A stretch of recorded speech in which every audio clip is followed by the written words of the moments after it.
ఎప్పుడు కిచెన్లో డైలీ ఒకే రొటీన్గా చేసుకుంటే ఏం బాగుంటుంది. సో అప్పుడప్పుడు మనం ఎక్స్పెరిమెంట్స్ కూడా చేయాలి, ఫ్లాప్ అవుతూ ఉంటాయి.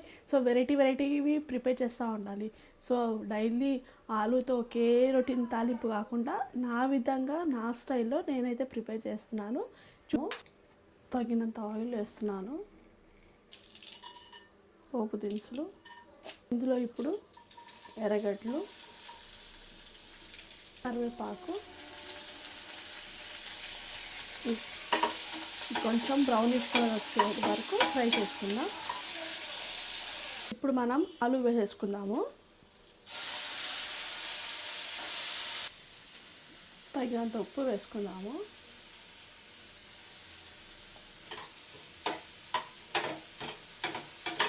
సో బాగా కలుపుకొని ఉప్పు వేసిన తర్వాత మూత పెట్టేద్దాం. ఈ ఫ్రైలో ఇదే మెయిన్ ఇంగ్రీడియంట్. సో వెల్లుల్లి, స్పైస్ లెవెల్ తగ్గట్టు కారము మనం ఎంత తింటామో.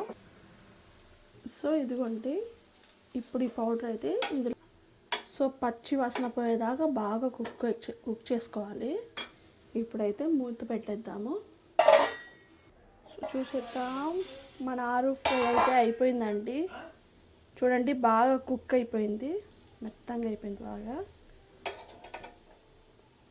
సో ఇది చపాతీలో కానివ్వండి, ఓన్లీ రైస్లో కలుపుకున్నా బాగుంటుంది, ఇంకా కర్రీ ఏం అవసరం లేదు.